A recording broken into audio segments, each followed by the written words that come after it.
On a rainy night in May of 2016, a tragic car accident on a familiar road in Massachusetts suddenly extinguished the rising career of a talented young actor. He was only 28 years old. His name was Nick Lashaway. If you've ever watched the classic series The X-Files or films like The 40-Year-Old Virgin, you might recognize his face. It was an intelligent and promising face, the kind belonging to a supporting actor who you just knew was destined to become a major star. He had a special talent for playing characters with depth and complexity, compelling audiences to pay attention. His death was more than a personal tragedy. It was a profound loss, felt across the industry and by his audience. It left behind lingering questions.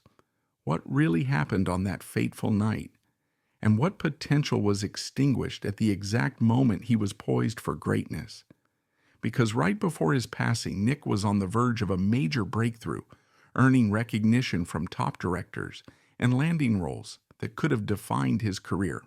Today we will look back at the full story of Nick Lashaway's life and career. From his humble beginnings to the cusp of stardom, we will analyze the details of the tragic accident that took it all away and explore the story of a special talent gone too soon, leaving an irreplaceable void in the hearts of those who admired him. To understand Nick, you have to understand the world he was born into. March 24th, 1988. The tail end of a decade defined by excess and big personalities. But by the late 80s and early 90s, a new mood was settling in. The gloss was starting to wear off, replaced by a search for something more authentic. Grunge music was bubbling under the surface in Seattle, ready to trade hairspray for flannel and angst. Independent cinema was finding its voice, telling stories about ordinary people with messy, complicated lives. This was the cultural soil in which Nick Lashaway's roots took hold. Born in Washington, D.C., but raised primarily in the historic, weather-beaten landscape of Massachusetts, Nick grew up far from the sun-drenched fantasy of Hollywood. The character of New England is different. It's a region built on resilience where history feels present in the old streets and changing seasons. This environment tends to shape a person who is thoughtful, perhaps a bit reserved, and values substance over flash. This environment undoubtedly shaped him. While other kids might have been chasing the latest trends, Nick found his calling in something timeless: storytelling. His journey didn't begin with a lucky break at a Beverly Hills soda fountain. It started humbly, as most true passions do. It started with the Boy Scouts, where he earned the prestigious rank of Eagle Scout. Think about that for a moment. Becoming an Eagle Scout isn't a casual hobby. It requires years of persistent effort, discipline, and a commitment to community. It speaks to a character built on follow-through and a quiet sense of duty. This wasn't a kid just dreaming of the spotlight. This was a young man learning the value of hard work and dedication long before a camera was ever pointed his way. His early creative outlets were local. He played in bands with his friends. The raw, unpolished energy of making music in a garage becoming an early form of emotional expression. And he discovered acting not through an agent, but through a summer camp drama program at the age of 10. For many kids, it's a fun diversion.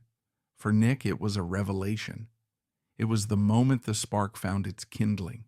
His first professional steps were tentative but telling. At just 13, he landed an uncredited role in the 2003 film Mystic River. It was a blink and you'll miss it part, but the significance is immense. Think of the director, Clint Eastwood, a man famous for his no-nonsense approach, his appreciation for naturalism, and his intolerance for ego. For a young, aspiring actor, being on that set, even as a background figure, was like attending a masterclass in subtlety and professionalism. He was watching masters like Sean Penn and Tim Robbins at work, absorbing the atmosphere of a serious, character-driven production. This wasn't a teen comedy. It was a dark, emotionally grueling story. This experience was a powerful introduction to the world of serious adult filmmaking. It set a high standard and shaped his taste for the complex, character-driven roles he would pursue throughout his career. A year later, in 2004, came his first significant role, a part in the acclaimed but criminally short-lived Fox series, Life as We Know It. Based on a British novel, the show was a smart, unusually frank look at the lives of teenage boys. Nick played Christopher, or Chad, part of the central group of friends. The show was praised for its honesty, for daring to portray teenage boys not as hormonal caricatures, but as complex beings grappling with insecurity, friendship, and family dysfunction. Here, Nick began to hone his signature style, a natural, understated presence that felt incredibly real. He wasn't acting like a teenager. He simply was one on screen, with all the awkwardness and earnestness that entailed. The show was canceled after just 11 episodes, a common fate for brilliant but niche television. But for Nick, it was a crucial stepping stone. It proved he could hold his own in an ensemble cast and that he had a gift for portraying relatable, grounded characters. The years that followed were a steady rhythm of work, the life of a jobbing actor. It's a phase that tests the mettle of any performer. It's not about red carpets, it's about auditions, callbacks, guest spots, and the constant hustle. He built a resume that demonstrated his versatility. He popped up in an episode of The O.C., the quintessential teen drama of the era. But even there, in a world of sun-kissed melodrama, Nick brought a touch of grounded reality. He wasn't just another pretty face. There was an intelligence, a watchfulness in his eyes. One of the most revealing projects from this period is one that almost no one talks about, the 2007 independent film The Last Sin Eater. Based on a novel by Francine Rivers, the film is set in the 1850s in an Appalachian community of Welsh immigrants. Nick played a supporting role, but the part required a complete physical and emotional transformation. He was no longer a modern teenager, but a young man from another time, another world. This role showcases his willingness to step outside of his comfort zone, to tackle historical drama, and to disappear into a character. It's a quiet but essential thread in his story, proving his ambition wasn't just to be a teen actor, but a true character actor. Another little-known gem is the 2008 family film, The Rainbow Tribe. Starring David James Elliott, it's a heartfelt story about a group of troubled kids at a summer camp. Nick played the role of Oliver, a quiet and sensitive boy struggling with his parents' divorce. It's a deeply empathetic performance. In a film that could have easily veered into cliché, Nick finds the honest, painful truth of a child caught in the middle. There's a scene where he sits alone just processing his emotions, and his face conveys a world of hurt without a single word. This was his gift, an ability to communicate profound emotion with the most subtle of expressions. It was a skill that would come to define his best work. As the 2000s gave way to the 2010s, Nick transitioned seamlessly from adolescent to adult roles, and this is where his career began to take a fascinating and darker turn. The horror genre came calling, and he answered with an unsettling intensity. In 2010, he appeared in Wes Craven's My Soul to Take. Craven, a legend of the genre, had a keen eye for talent, and he cast Nick as Brandon, a handsome but disturbed young man who becomes a prime suspect in a series of murders. It was a role that played on his all-American looks, twisting them into something sinister. He was utterly convincing as the guy who could be your best friend or your worst nightmare. There's a chilling ambiguity to his performance that elevates the film. You're never quite sure if he's a victim or a villain, and that tension is all down to Nick's nuanced portrayal. This wasn't a one-off. That same year, he had a small but memorable role in the film The Last Song, the romantic drama starring Miley Cyrus and Liam Hemsworth. While the film is largely a sentimental tearjerker, Nick's character Marcus is the film's antagonist, a local thug who brings a genuine sense of menace to the story. It would have been easy to play Marcus as a one-note bully, but Nick gives him a kind of desperate, simmering rage that makes him more pathetic than purely evil. It was another example of him finding the human flaw, the psychological crack, within a character that could have been a simple archetype. But the role that truly brought him to the attention of a wider, more discerning audience was on HBO in Lena Dunham's groundbreaking and often controversial series, Girls. He appeared in the 5th season in 2016 in a 2-episode arc playing Frank, a seemingly perfect, handsome, and successful guy who has a brief but intense fling with Jessa, played by Jemima Kirke. On the surface, Frank is a dream. He's articulate, he's a responsible normie, a stark contrast to the chaotic men usually orbiting the show's characters. But Nick played him with a subtle undercurrent of unease. There was a desperation in his politeness, a fragility beneath his confident exterior. Lena Dunham, who has a brilliant eye for casting authentic and unusual talent, later spoke about what made Nick so special. She didn't want a typical, slick Hollywood actor. She wanted someone who felt real. Nick came in and nailed it. He understood that Frank's perfection was his flaw. He was trying too hard to be the good guy, and it was that very effort that made him ultimately incompatible with the fiercely independent Jessa. His performance was a quiet tragedy in miniature. In just 2 episodes, he created a character that was funny, heartbreaking, and utterly memorable. It felt like a significant turning point, a signal that he was ready for more complex, high-profile work. The industry was finally starting to see what those who had followed his career had known all along. This was an actor of rare depth and intelligence. Behind the steady climb of his career, however, was a private life that he guarded fiercely. In an industry that thrives on oversharing, Nick was an anomaly. He wasn't active on social media. He rarely gave splashy interviews. He seemed to have little interest in the cult of celebrity. His focus was singular, the work. Colleagues consistently describe him in similar terms: quiet, professional, intensely focused, and disarmingly kind. There's a telling anecdote from the set of My Soul to Take. The film had a grueling shooting schedule with many difficult night shoots. While other actors might have retreated to their trailers, Nick was known to sit quietly off to the side, observing everything. He watched the grips, the gaffers, the camera operators. He was a student of the entire process of filmmaking, not just his part in it.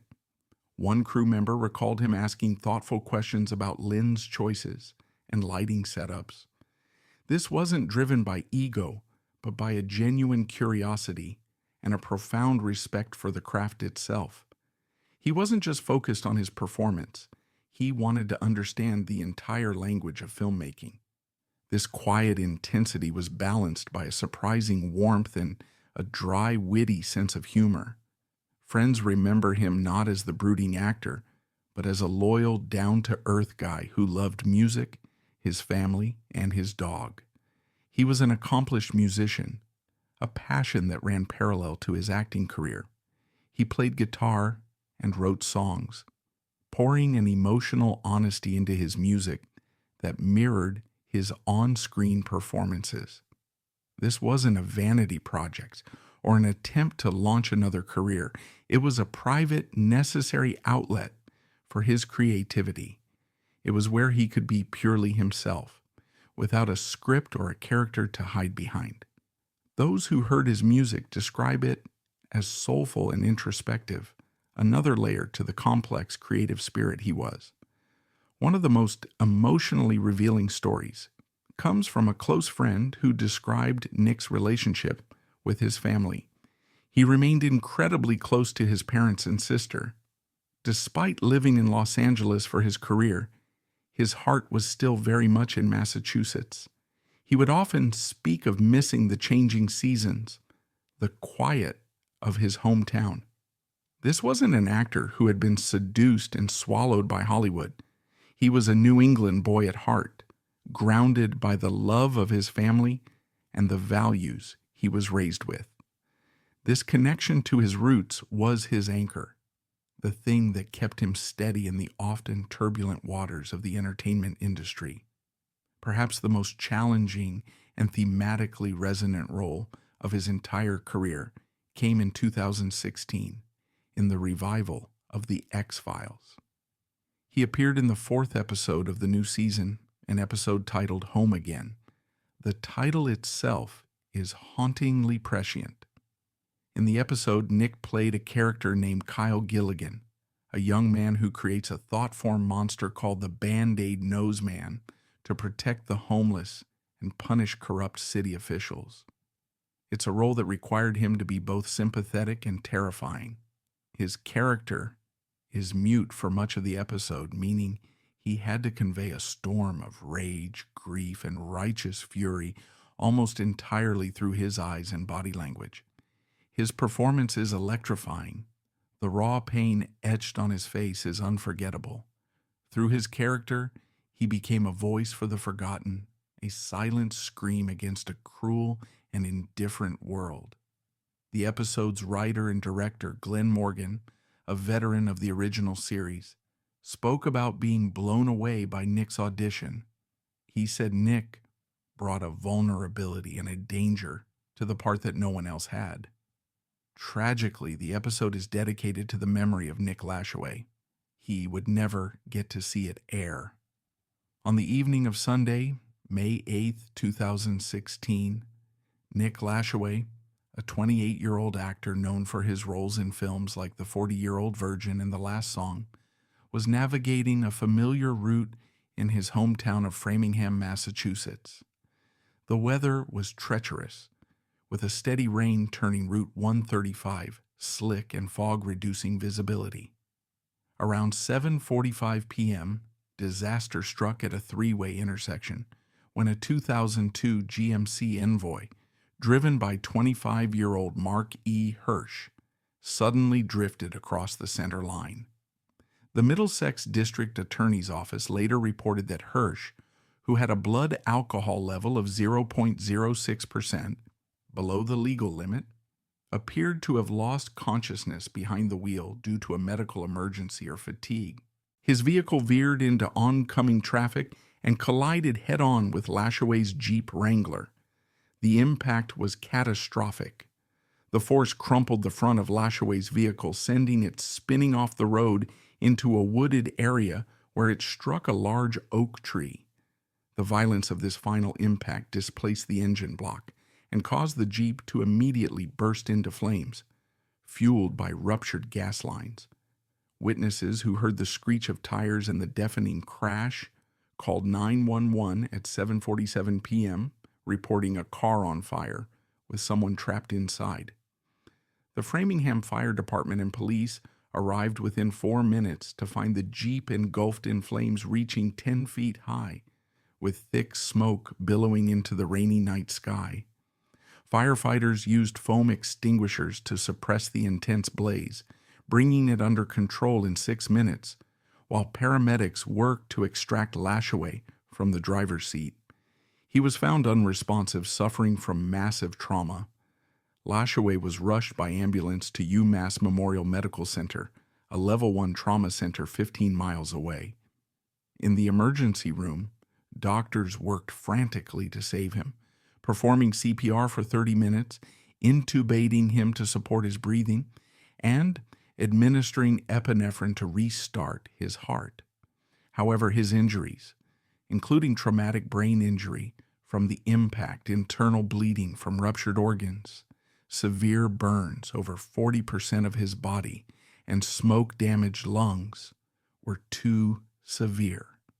At 8:35 p.m., just under an hour after the crash, Nick Lashaway was pronounced dead. The official death certificate listed the cause as multiple blunt force injuries, with contributing factors of thermal burns and asphyxia. The news of Lashaway's death spread rapidly, amplified by his recent poignant role in the X-Files revival episode Babylon, which had aired only 3 months earlier. In a haunting coincidence, his character in the episode discusses the afterlife and the meaning of death, lines that fans and co-stars shared widely across social media, where number Nick Lashaway trended for 24 hours. Tributes poured in from the entertainment industry. Lena Dunham, who directed Lashaway in the 2016 film My Art, posted a heartfelt tribute on Instagram to her 3 million followers, describing him as a talented, funny, and kind person. Her post quickly received over 100,000 likes. The X-Files writer Glenn Morgan tweeted, "Nick brought heart to Agent Miller. His gentle demeanor shone through. Devastated by this loss," a message that was retweeted 10,000 times. Lashaway's family released a statement through Variety expressing profound sadness and highlighting his dedication to charity work, including visiting terminally ill children for the Make-A-Wish Foundation. Mark Hirsch, who was treated for minor injuries, was eventually charged with operating under the influence causing serious bodily injury, negligent operation, and a marked lanes violation. On June 15, 2017, he pleaded guilty to lesser charges and received a suspended sentence of 2 years probation, 100 hours of community service, and a 1-year license suspension. Lashaway's family, in a move praised for its grace, expressed forgiveness but profound grief and opted not to pursue civil action. The final farewell took place at his funeral on May 12, 2016, at St. Teresa's Church in Billerica. The service was attended by 300 mourners, including co-stars. His mother, Laura, delivered a eulogy quoted in the Lowell Sun, capturing the collective heartbreak with the words, "Nick's light burned bright but too briefly." The question, "Why him? Why then?" lingers, a reminder of fate's cruelty, as fans reflect in annual vigils at the crash site, leaving notes like, "Your light still shines." So when a career like Nick Lashaway's is cut short, what do we remember? On one hand, you have this solid list of roles where he was always authentic, always real. But on the other hand, you can't help but think about all the amazing performances he still had left to give. He wasn't the kind of actor who chased the spotlight. In an industry built on fame, he simply focused on being a good actor, and his work speaks for itself. It's proof that you don't need to be the biggest star to make a real impact. And that brings us to his final role, which is almost hard to believe. In his last appearance on The X-Files, he played a character filled with rage and grief over loss. The episode itself is all about dealing with the death of a loved one. The fact that he gave such a powerful performance about loss, only to have his own life cut short just a few months later, is a truly heartbreaking coincidence. It's as if his final role became a tribute to him, without anyone ever knowing it would be. Looking back at his whole story, it's natural to have mixed feelings. You feel grateful for the quality work he did give us. You feel sad for a career that was cut short. Right at the moment he seemed about to break through to the next level. And above all, you have to admire the person he was, an Eagle Scout, a talented musician, a guy who stayed true to his roots even while working in Hollywood. At the start of this video, we asked the question, what did we lose when Nick Lashaway died? The answer is clear. We lost the future of a brilliant career and all the amazing characters he never got the chance to play.